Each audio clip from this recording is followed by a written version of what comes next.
What's the difference in between a guru and a false guru?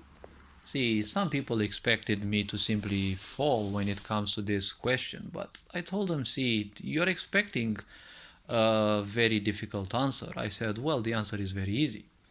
See, the difference in between these two is the same as, the difference in between a successful person who uses social media and a person who's lonely and obsessed with attention, right?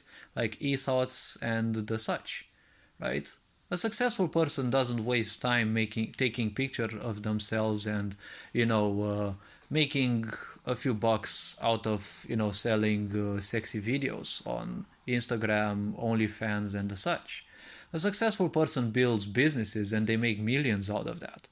A very successful person is the one who builds the social media and makes huge money out of people selling sexy clips and the such.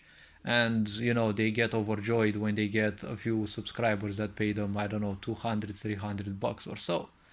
A business person, they have their passions, right? And they work towards those and they make big money. They make 4, 5, 6 figures. They're not happy about $300 and 10 followers, 10, 10 more followers, because followers come and followers go. People who are only interested in sexuality, well, if they find someone who they see more fit than you, they will simply leave.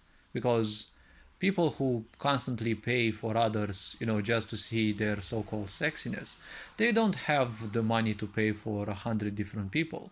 So they can simply move away. See, these superficial people don't do anything than view everyone else other than customers. They can't do that. They can only see the others as pure customers and that's it. Business people can only accept people as they are. Whether they buy their products or not, it is not a problem. It is more important that you provide aid because through that you get to be known. If you are known, well, people may not buy from you from the first time, but they may come back sooner or later. Truly successful people are not interested in how much they sell, they are interested in how many clients they have. Similarly, see, nowadays the world is full of fake gurus, but people ask me, see, what is the difference in between a guru and a false guru? Because you simply can't easily distinguish in between those.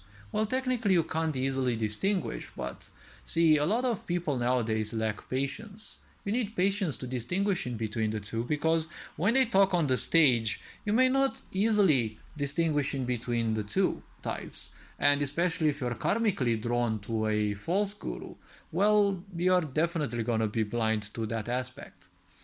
So the simple difference that I would present is that, see, a guru is just like the sun. The sun doesn't call you to them, the sun doesn't invite you to see them, the sun doesn't even care, well, not care.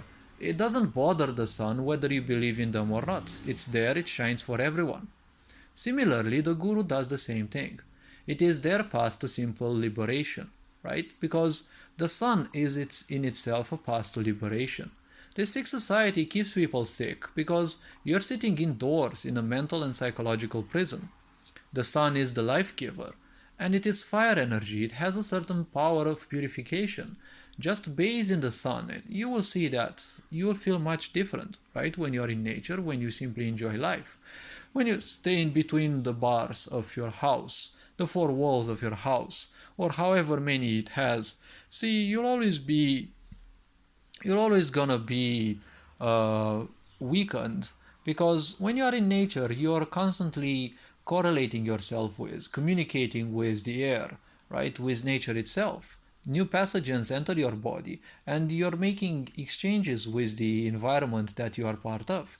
When you're in your own house, it's gonna be the same air, it's gonna be the same thing, so you're not gonna constantly refresh things, adapt, and update your immunity system. And also, feeling trapped makes more and more frustrations. And we all know frustrations are a death spiral. Uh, you know, a false guru is a guru that they don't know shit about spirituality and more advanced things. They're very good talkers typically because that's also what a guru in many cases they do. Let's think a bit about some more authentic gurus, because I never studied them specifically. But if you look, for example, like there's one who gives me kind of Vivekananda vibes. Let's think the first guru that got into America was, I think, J. Krishnamurti or Vivekananda, one of these. I'm not sure exactly, but both of these had a very different capability, right? They weren't just regular humans. What a true guru has is perception. They're very sensitive to different things which are beyond the physical. A fake guru can't simply understand much of that, so they will always focus on sharing information, on being just a teacher, right? Because a guru typically will also have to answer the curiosity of a lot of people, right? Because slowly and surely you will draw them closer. You can't force people in your life as a guru, right? You are their path to liberation, but at the same time, the adventure as well. They have to undergo those steps. You can't simply force them in.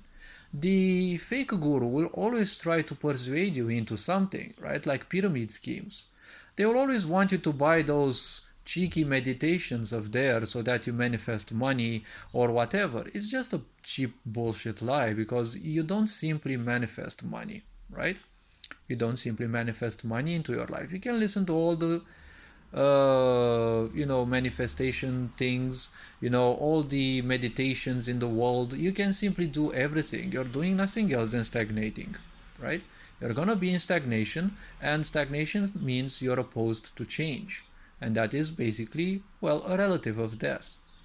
See, when it comes to listening to these cheap ass meditations, see, the flow of distraction, as I call it, or the law of attraction, simply doesn't function the way most people think. If you just sit idle and you think that money will come into your life by repeating some stupid sentences endlessly, you're not gonna change much. You're gonna distort your perception, and you're gonna have the impression that money indeed comes to you the moment you receive, I don't know, some 200 bucks that you wouldn't have received any other way. But some event happened and it wasn't related, at least, to the law of attraction. But when people are biased, well, they will take everything as a possible sign of something that is working, right? Nowadays you have fake gurus teaching you that you've got angels, you've got a whole bunch of, entities of this universe that specifically work towards you. No, you have to do the job.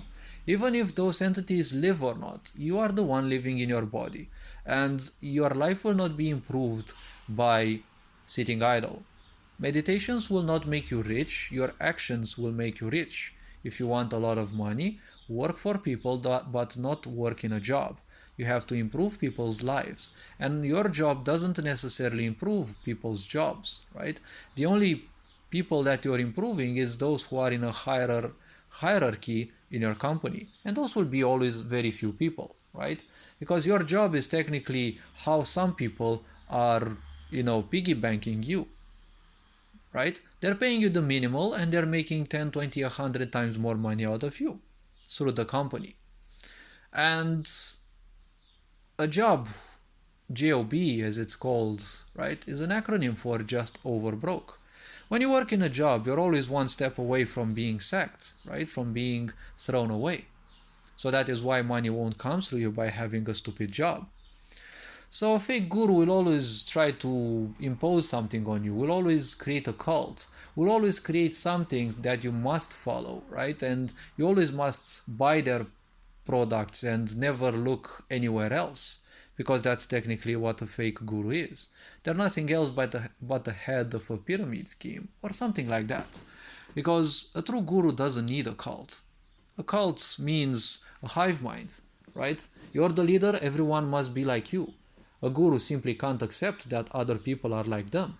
Because while spirituality is the same for everyone and anyone can access it as easily, see, a guru wants you to simply reach your higher potential. And this is capable, but not everyone will reach their best potential in a single life. This being said, hopefully this video was, well, a bit more introspective, a bit more knowledgeable, and gave you a bit of an extra point in life. Take care, enjoy life, have fun, and this being said, Ferencan Bullard signing out.